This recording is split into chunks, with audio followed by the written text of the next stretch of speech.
қиял мен шындық бірлігі. Оқушылар оқулықтың 105 бетіндегі суретке қарап, берілген сұрақтарға жауап береміз. Бірінші сұрақ: сурет қандай тәсілмен жасалған?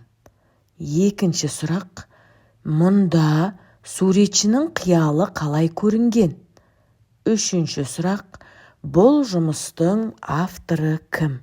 Оқушылар барлығымыз оқулықтағы суретке қарап, берілген сұрақтар бойынша жауап беруге ұмтыламыз.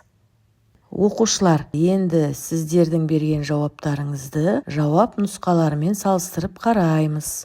Бірінші сұрақтың жауабы: бұл жұмыс коллаж тәсілімен жасалған.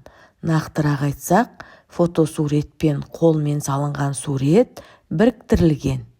Екінші сұрақтың жауабы: суретшінің қиялы тірі жылқының бейнесін оның қаңқасымен қабаттастыру арқылы көрінеді. Осылайша ол сыртқы пішін мен ішкі құрылымды қатар көрсетіп, көрерменді ойландыруға тырысқан.